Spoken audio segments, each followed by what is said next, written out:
President Joe Biden, in his first public comments on the outcome of the midterm elections, had said that his takeaway is that voters were clear that they were still frustrated with the record inflation, crime, and other issues. Biden, whose Democratic Party managed to dodge significant losses, stated on Wednesday that the Tuesday vote was a good day for democracy. Now, democracy has been tested in recent years, but with their votes, the American people have spoken, he stated. Speaking about the possibility of Republicans gaining a majority in either of the two houses of the U.S. Congress, Biden said that he was open to any good ideas and was ready to compromise with Republicans if it makes sense. The U.S. president, however, pointed out that any cooperation between the two parties would not come at the expense of Medicare cuts or Social Security. Well, joining us to discuss this and break things down, we have John Gunnison. He's a political commentator, and Justin Higgins is a former U.S. policy advisor to a member of the House of Representatives. Thank you, gentlemen, for joining us. Thank you. It's always great to be with you. Great. I'm going to start because Nigerians are wondering what's the much ado about, the midterm elections. And I think basically the average person wants to understand what role the midterm elections play in the elections come 2024. So Justin, I think you'd help me start with that. Yeah, so that's a great question. First off, they're mostly important because they explain and express where the country is, where our society is, what issues are really prevalent, but even more so, it'll determine the policy initiatives of President Biden over the next 2 years. For 2024, it's obviously way too early to determine any type of outcome, but a couple things are to note here. Number one, there was a mandate against Donald Trump. So Donald Trump's candidates, his ideas were unequivocal losers. So that will impact or potentially foreshadow 2024. Additionally, on top of that, because the Democrats are very likely to hold the Senate, which is the upper chamber, and lose the House, but by a very razor-thin margin, the House of Representatives will be controlled by Republicans, but it will be the more extreme voices of the Republicans that the media is focusing on because they will hold the GOP legislative agenda hostage. So moving into 2024, instead of having a more moderate House of Representatives controlled by the Republicans, it's going to be folks that are generally unpopular with the U.S. population and our voting public, folks that represent Trumpism and Trump, who unequivocally lost House seats in 2016, 2018, 2020, now 2022. And ultimately, it will put Democrats in a better position moving forward. Interesting. John, let's talk about the fact that there was hope that there was, widespread. In fact, I think the media made it look like it was going to be a red wave as opposed to what we saw play out. What could have been the game changer? Because most people didn't expect that, in some states that abortion would be one of the leading issues that people would be voting, in the direction of abortion. So what do you think the major game changer was, and why did that red wave not come to pass? Well, first let me address the whole concept of the red wave and why there was such anticipation that that might be the outcome of this election. There's been a pattern in the last 30 years that the president's party usually loses control of Congress, and often by a significant margin, in their first election after coming into office. This happened with Bill Clinton, it happened with Barack Obama, and it happened again with Donald Trump. So because of that pattern, which has been relatively consistent for 30 years, the Republican Party, the opposition party on the right wing of the United States, were expecting that they would get a huge majority in this election. But that's not what occurred. I think there's a few reasons why.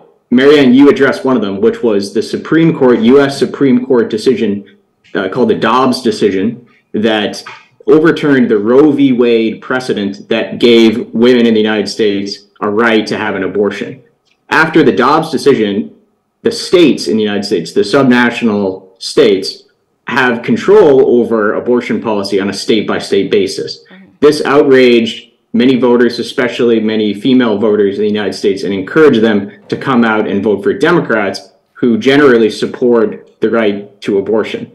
Other reasons why this red wave might not have materialized is a misunderstanding of some of the fundamentals in the race. many commentators believe that there was huge anger about the state of the economy in the United States, mostly because of inflation in the economy. However, at the same time, we notice that the unemployment rate in the United States is very low. It's almost the opposite of how the US economy fared in the years after the global financial crisis in 2008. In that circumstance, we had almost no inflation, but very high unemployment, and that led to a red wave. But this time, we have medium to high inflation, but very low unemployment. This situation didn't seem to anger voters quite as much. Another factor is the approval rating of President Biden and his major political opponent, Donald Trump. People looked at the approval rating for Biden, which is in the low 40s or high 30s, and said, he's quite unpopular. That means that the Republicans will probably win big in this election. However, if you look at the head-to-head numbers between Biden and Trump or other Republicans, you see that Biden is actually quite a bit more popular than people think, whereas Trump remains very unpopular with the American public. And just like Justin said, the candidates that were endorsed and promoted by Trump fared very poorly in this election, which demonstrates that the relative popularity of Biden to his opponents is really a lot healthier than many people thought, just looking at his approval numbers in isolation. I just want to quickly take you up on something. Let's just talk more about the lack of popularity, from the former president. Does it have anything to do with what happened at the Capitol? Again, we see that the former vice president brought out a book, and there were so many things that he said that were, pretty eye-opening. Would you like to comment on that? Absolutely. The attack on the U.S. Capitol on January 6th of 2021 was a very significant event in U.S. political history. It was the first time since the American Civil War in the 1860s that we have not had a peaceful transfer of power in our country. And this outraged many Americans. Donald Trump helped incite the attack by pushing conspiracy theories about the outcome of the 2020 election. These conspiracy theories were embraced by many of the candidates who ran under the Republican Party banner in this election, but they are rejected by the vast majority of the American public. Also, by telling the voters that you can't trust election outcomes, you are, in a way, discouraging them from turning out to vote. And this has probably impacted the performance of Republican candidates because some of their base voters do not believe that their votes even count because of these theories that were pushed by Mr. Trump. Interesting. Let me come back to you, Justin. So there's been like a mixed bag of election deniers during this midterm election. We saw a few people who gracefully, took their defeat and, of course, conceded. But then there were others who kept on saying that they were robbed, etc., etc. And something that we don't necessarily see in U.S. elections. We see that in these parts, but then it did shock a lot of people. Yes, and unequivocally, the majority of Americans do not put up with this. And Mr. Gunnison just went into how this election was a repudiation of those candidates that supported the coup attempt on January 6th and continued to deny elections. More specifically, though, Marianne, I want to pivot to the positive. This election is a mandate that the American citizens and voting public want a strong democracy. Biden's closing message was not inflation, was not employment rate, was not the economy. It was about democracy. Voters had a very simple choice. Continue strengthening democracy on the world stage, like President Biden is doing by supporting Ukraine, and at home, most importantly, or support the election deniers. And back to your question, we have not only seen a positive result based on the way the elections turned out, but a lot of folks that were potentially election deniers or ran close to President Trump have gracefully conceded. I'm thinking off the top of my head, there was a Senate candidate who was made popular by Oprah Winfrey. He is a doctor. Many in the United States consider him a snake oil salesman, where he will sell you fat-burning pills or youth pills, right? And he'll make money off of that on national TV.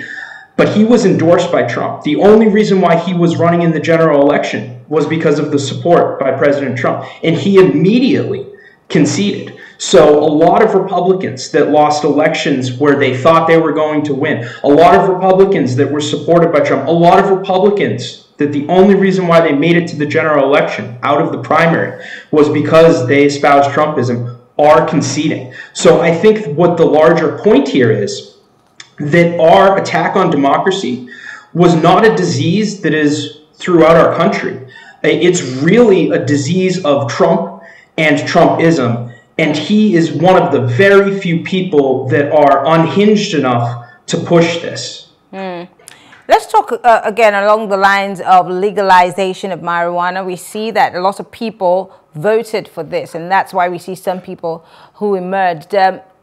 Can you educate us a bit as to how this plays a major role in the elections?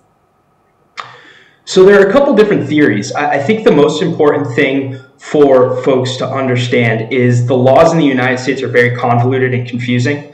So technically, marijuana is not legal federally, but what the federal government is doing, because it's really not a priority, is we are not enforcing marijuana laws at the federal level. So therefore, similar to abortion right now, the states are left up to make their own decisions.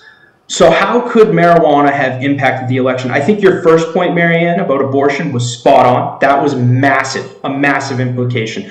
For marijuana, though, the United States is not as puritanical as it used to be. It's not as culturally conservative as it used to be, right? We have widespread support of, for example, gay marriage. We have widespread support for abortion, and marijuana is another thing that over the years has become popular. So how does this impact an election? In states where this was on the ballot, young voters are going to come out and vote for that ballot initiative. When young voters come out, the majority of those voters that support legalizing marijuana will also vote for Democrats. So as Mr. Gunnison said, the Democrats should have lost 40, 50 seats in the House. They may only lose 5 or 10. And marijuana, abortion, and a whole host of other issues played a big role in motivating Democrats to come out. Okay, let's come back to John. John, let's talk about some of the frontline runners in this midterm. I'm particularly interested in the 2 gentlemen who are going for a runoff, okay? And that's, I think, in Georgia. So we have a Walker and I can't remember the other guy's name. Yes, but 2 black men, one a Republican and one a Democrat. Let's talk about that runoff. So the other gentleman that you're referring to is Raphael Warnock. Warnock. He has spent his career as a preacher, as a religious leader in Georgia, and I believe that he is even the minister of the church that Martin Luther King, Dr. Martin Luther King, civil rights icon in the United States, used to be the pastor of in Atlanta. So Raphael Warnock was elected to the U.S. Senate only 2 years ago. The terms for U.S. senators are meant to be 6 years long.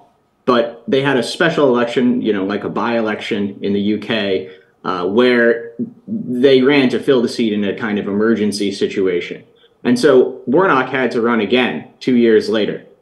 The state of Georgia has, in the last long period of time, has been a state that's generally supported Republicans. But recently, it's been moving a little bit to the left, and it's now a very, very competitive state. You could argue that it's the major battleground in U.S. politics. They have a rule that if candidates don't receive a majority of the vote because of small party candidates that might also be running, they have to do a runoff until someone gets to 50%. So Warnock and Walker will be heading to a runoff, just like Warnock had to face the first time he was elected. His opponent is a very, very controversial figure in American politics, a gentleman, Herschel Walker. He was a former professional athlete, but he was especially known as an athlete while he was a university student in the American college football system. Mr. Walker has been controversial because of many personal scandals that have come to light during this campaign.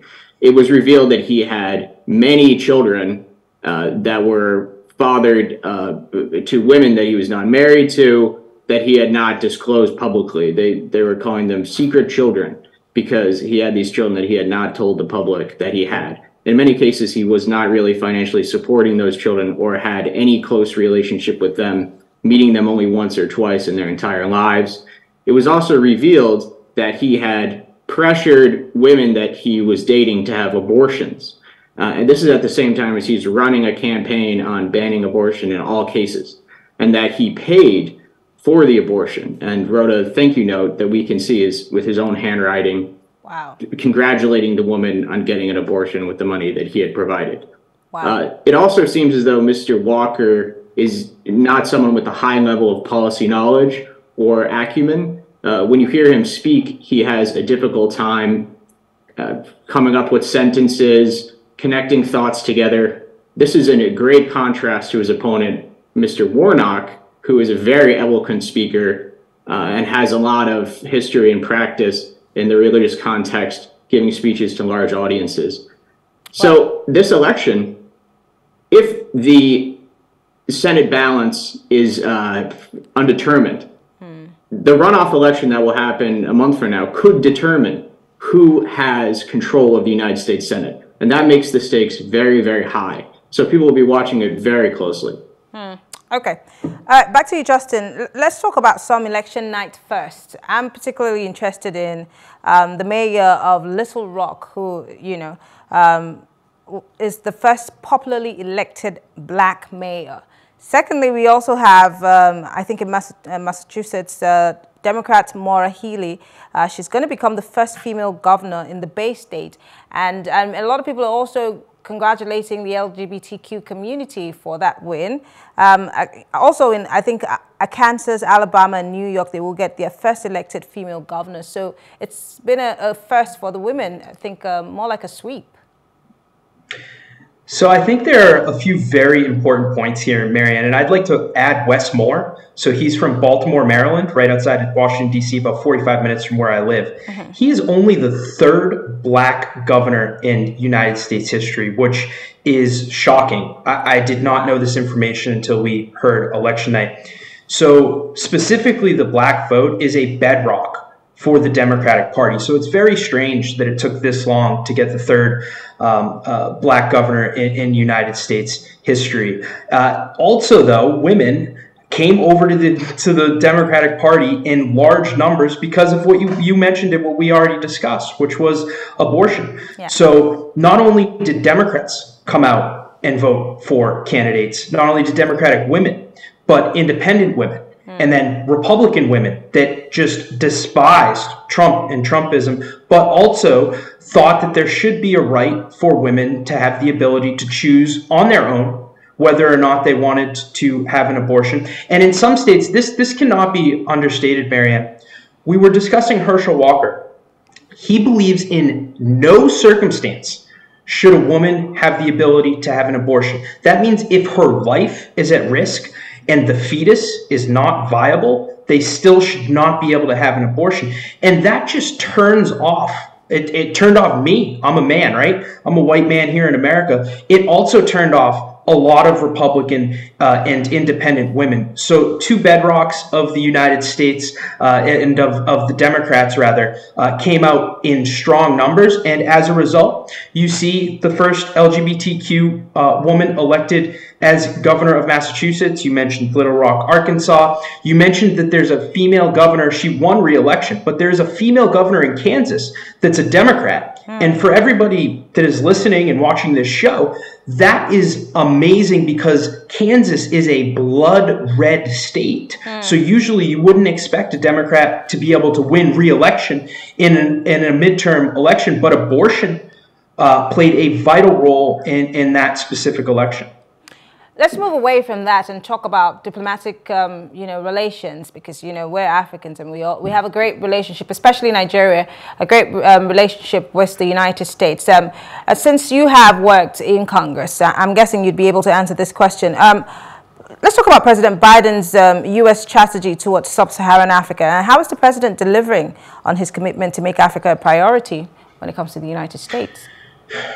Well, so we have to really understand the juxtaposition between Trump and Trumpism, which was on the ballot this election, and what Trump did during his 4 years in office, and President Biden. And very, very briefly, Trump was isolationist. He was disgusting in the remarks that he was calling some African, some Latin American countries. I'm not going to swear in your program, but they were derogatory, borderline racist from the former president. And President Biden has taken the opposite approach. Instead of constraining America, he's bringing America back to the world stage. We are helping, and I've spoken to you on your program about this, we are helping Ukraine. We are defending democracy in the way we are helping them. We have a comprehensive strategy towards China. We are investing domestically on these issues. And I think the election is very important because the question was, do we want isolationism? And if the Republicans blow out the Democrats, or do we want Biden and the United States to be engaged on the world stage? So I'm sure John can add in a little bit here, but specifically to sub-Saharan Africa, the fact that the Democrats outperformed historically means that we are going to be much, much more interested in continuing funding for programs like the Millennial Challenge Corporation, which is a grant program that gives different countries 500 million US dollars, for example, $1 billion US dollars, that show good governance. And as we know on this show, democracy is an important thing. It's an important thing to the US administration. So if countries qualify with the rule of law, with free and fair elections, and a certain other criteria, we donate grants to help advance society in these nations. And that's one thing that we can expect more of.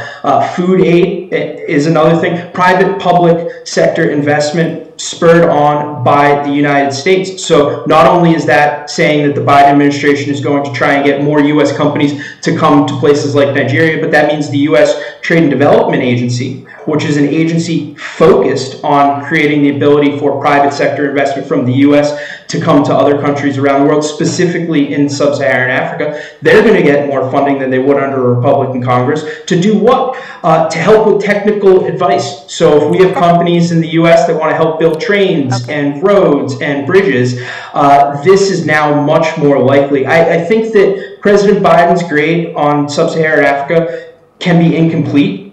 He hasn't done enough, but I think that it is significantly better than the alternative. All right, finally, because we're out of time, John, many people think of the U.S., many Nigerians actually think of the U.S. in terms of oil, holiday visits, or business ties. But then there's also a perception that the relationship that Nigeria has with the U.S. is basically on security, by security cooperation, because they help us with the loss of, arms and ammunition to fight insecurity. How would you describe the U.S.-Nigeria bilateral relationship in closing?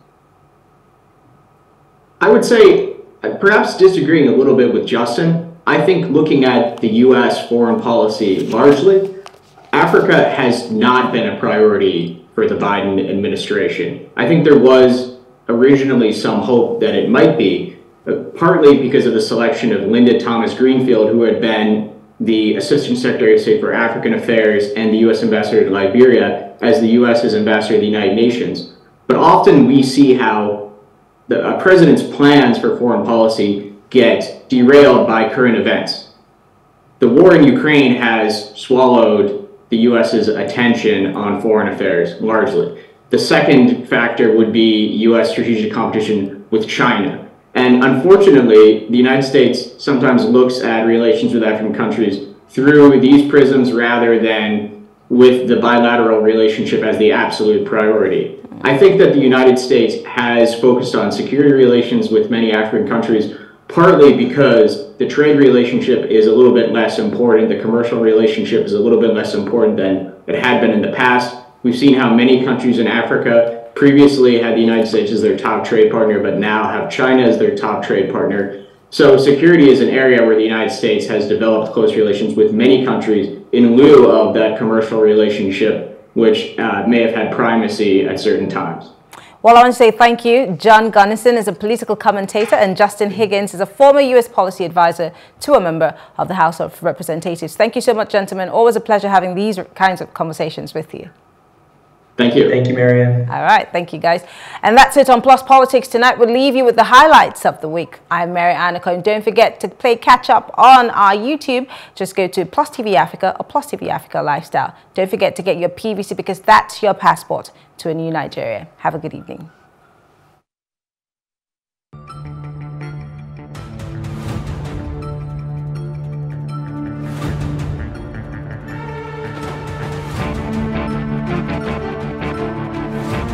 I think that Mr. Samuel Otom or Barrister Yeson Wike and other persons who are towing their line. I do not think that it is not on them that Nigerians need to be rescued. And the only party that has the overriding spread, that has the goodwill, that has the manifesto to deliver Nigeria is the PDP. And the person who is our flag bearer is Atiku Abubakar. Yes, the government said we will do this, right? But the government itself is the architect of whatever misfortune that we all endured for the past 8 months. If the government had honored the agreement, we will not be where we are. We will not have called the strike. So it's not coming out of the blues, yes. But is there precedence for government paying back of salaries? Absolutely, yes. Is government paying other institutes that are on strike, paying them their full salaries? Yes. Did the government pay resident doctors that were on strike their backlog of salaries? Yes. So why must it be that it's an ASU that you intend to selectively apply this your no work, no pay policy? And that aside, it goes beyond just the legal perspective. It's social legal, because families and lives are also involved. You want the lecturer to go to a classroom with rated pay to go and take a backlog of work that needs to be done. Currently, the Minister of Lagos, we are currently running the first semester of the past session, of the current session. So we are still taking those students. We are currently having tests going on. We will still have exams for that particular session. Are we cancelling the session? Of course not. Because if we cancel the session, the students will also suffer for it. Results will not be released. Students will not graduate at the way they should graduate. So that work will still be done. But I think that the problem also lies with a lack of understanding of how the university system works. Because I think the minister does not even understand. Rightly so, the Minister of Education has given himself a verdict that he's called himself an F in his tenure as Minister of Education. I think the Minister of Labour also deserves an F. If he's very true to himself, he would assess himself and appraise himself, allow him to fail his role as Minister of Labour. It's a total failure. There is a prevailing insecurity that made other countries to evacuate from Nigeria. It is a failure of the APC.